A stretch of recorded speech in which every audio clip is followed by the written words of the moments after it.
G'day guys, welcome back to the channel, and this is season 26 of Alliance Wars. So we're back at it again for season wars. Had a nice break for 2 weeks while we able to cool off from season 25, but we're ready to hit the ground running, and we've got quite a lot of fights this war. We've got 8 fights, and we're actually going to be on path 4 this season to replace one of the guys that left.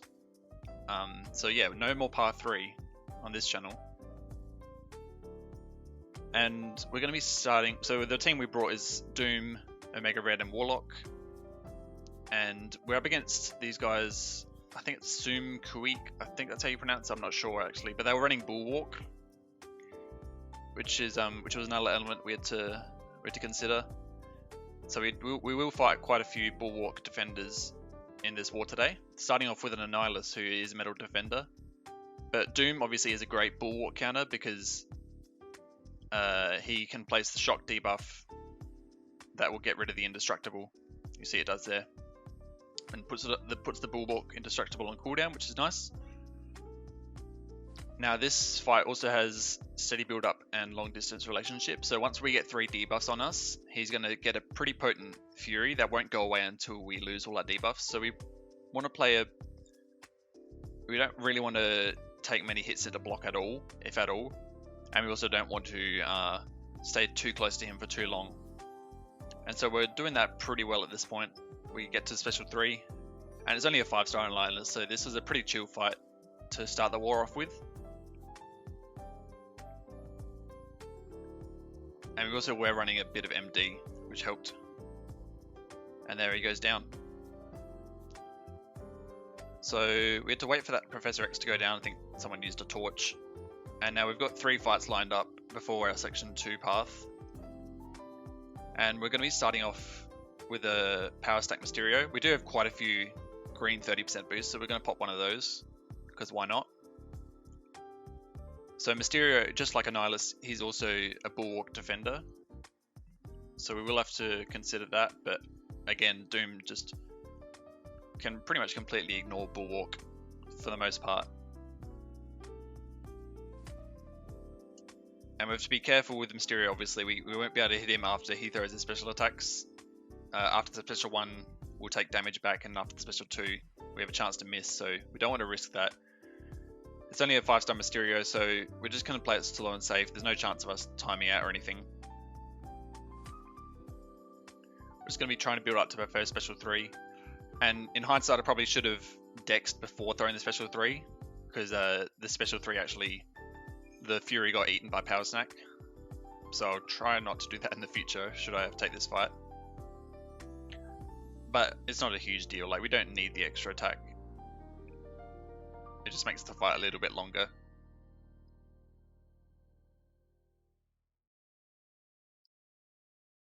And we do trigger backup recovery with his special 1, and that does give him quite a bit of a burst of power, but we are able to parry him at the right time and steal that power back to get to another special 3. So that could have gone bad, but we were able to control it in the end. And again, Power Snake ate our Fury, but it's not a huge deal. We can just throw the special 1 into the special 2. Actually, we're not. Oh, I thought we did throw the special 2. Maybe not. We might be going for another special 3 actually. Oh, we do lose a bit of power from his special 2. But it's not too much. We're still above 2 bars of power. And yeah, so it's a really safe fight for Doom. As long as you play really safely and slowly, you'll be fine. And this special 3, it's the 3rd one that we've thrown, but this should pretty much get him down. We're in Assassin's range now.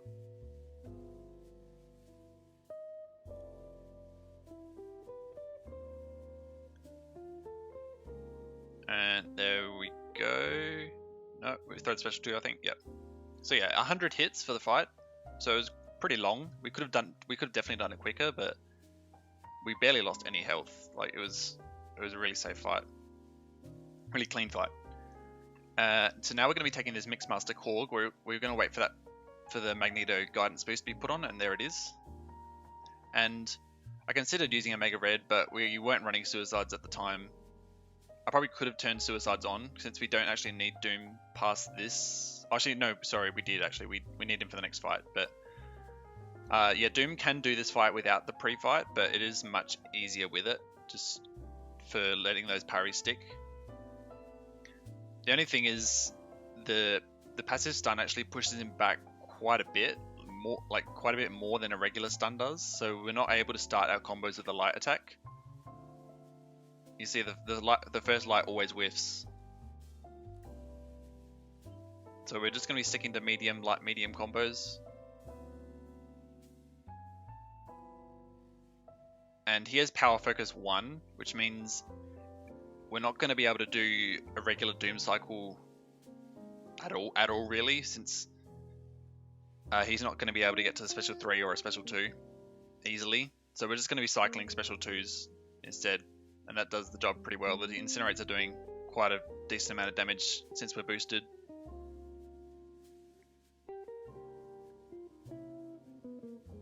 So yeah, chaining into another Special 2, this gets him down quite a bit. Obviously we're making sure to throw it when he doesn't have rock charges so that he can't shrug the Incinerates off.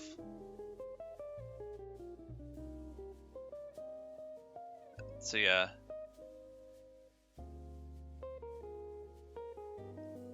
Pretty clean fight for Doom. And you can see we're still barely taking any damage at all. Like, Korg doesn't hit hard much into block, so yeah, this is really safe, especially with the pre-fight. And there we go, that last Special 2 finishes him off. We're still at 99% health after 3 fights with Doom. So after section 1, we'd done quite a few fights, only given up 3 deaths, so it was a really decent start, and they'd also given up 3 deaths, having only taken 31 fights. And I did feel a bit of pressure on me this war. It actually was my first war as an officer. I didn't tell you guys this. I'm not sure if you all know, but I'm sure some of you know, but I'm actually an officer in NXCP1 now, so there was definitely a lot of added pressure on me by myself to perform well.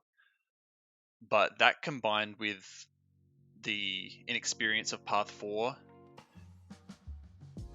didn't really work out that well with this war. And you'll see that later on. But at the moment, we've got a Crumbling Armor, Footloose, and Kinetic Transference Black Widow Deadly Origin. It's not a bad placement, but Doom is a pretty decent matchup for it. As long as we can keep these staggers up. And you see our heavies are critting for a decent amount. As long as we keep those staggers up, she won't be able to go unstoppable at all. We will still have to watch out for the evade, so we're just going to be parry heavying while she has that evade, the passive evade charge things. And at the moment we can just go into a full Doom cycle. And this will pretty much do the trick. She doesn't have that much health, really.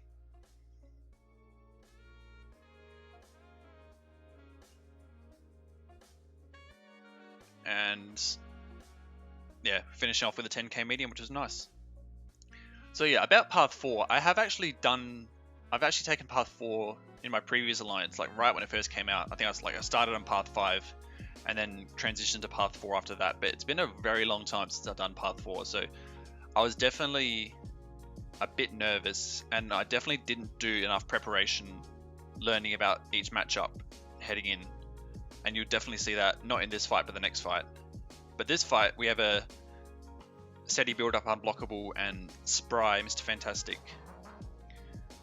So you pretty much want to not let him evade at all, since that will place a debuff on you. We unfortunately miss a parry there, but doesn't do that much damage. And yeah, Warlock's a fine enough matchup. Just parry heavying, let the bleeds do the work, as well as the degen damage. And yeah, he goes down pretty easily. But next up we have a Havok. So this is on the steady build up and crumbling armor fight. And Warlock's a great matchup. Probably not as safe as like Colossus or Dr. Octopus, but Warlock does really well here. But I relearned a very valuable thing about this fight, which is not to bleed him. because obviously when you bleed him, it places a plasma debuff on you. And I didn't consider that until I threw my third bleed and he went unblockable. And at this point, I'm just panicking because we have to worry about crumbling armor now, and it's a lot harder to get our openings since he's unblockable. We're getting a few intercepts in here, nice, but now he's throwing a special one, and we have to try and intercept him before the crumbling armor goes away, and we can only do it with a special one. And I shouldn't have thrown the special one because that's gonna build up all the plasma on us, and now we didn't hit him in time, so we're armor broken. We lose our armor up buff, and we're not going to be able to get it back in time before crumbling armor activates, and this is just a recipe for disaster. It's game over right now. There's no way we can get this fight back as far as I'm concerned. And then he parries us. I don't know how that happened. And you see the armor up goes straight away, and I thought we could finish him off with a special one, but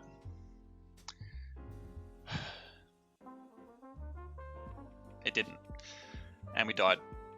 I was really shocked, mainly at my just lack of understanding of the fight, not about what happened, but it shows just how unprepared I was, and it was also a combination of just the pressure I'd put myself on to perform this war as an officer.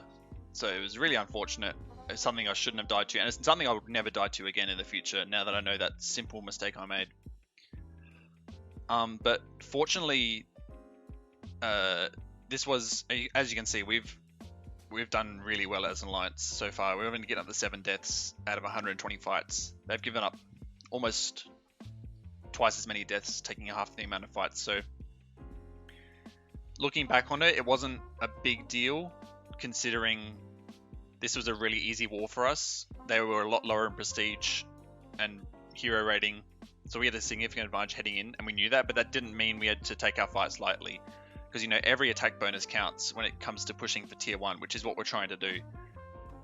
And so, yeah, it was a really stupid death, and obviously it's a really easy mistake to make, and it just shows how, like, not aware I was of the fight. But enough of that. So the last 2 fights we have, they're in section 3, the minis. So the first one is a Rage Mole Man. So I did some calculating before. We had to trigger Rage, we had to reach 6.3k, which I think we were only reaching on our heavy attacks. We weren't reaching that on our mediums. Yeah, we're reaching 5.8 on our mediums. So we weren't boosting too much because I was afraid we might be triggering Rage, but yeah. So we're able to get this guy down pretty easily. It's only a rank 2, I think it might have been a rank 3 Mole Man actually. But yeah, Omega Red is probably not as good a counter as like Archangel, but he's not far behind. But you know, Archangel can't do the next fight we're going to take, so that's why we brought Omega. So the next fight we're taking is a thing. It's only a 5-star thing, so it's really a chill matchup for Omega Red. It's on Hurt Locker and Power Focus 1. I actually don't really understand this placement. Like, in my opinion, the Power Focus 1 just makes him easier to fight overall, I think. I don't know, some people might disagree, but you're able to push him to the special 1 much easier. So you're able to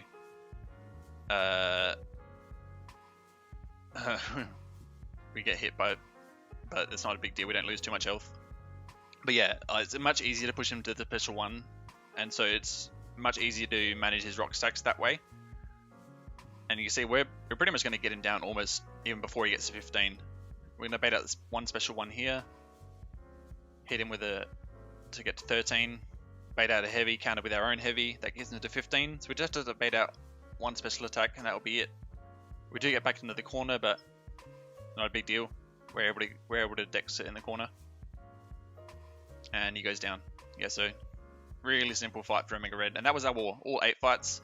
We died. It's a really stupid death, but it's never going to happen again on that fight. We know what we did wrong, and we can easily fix that.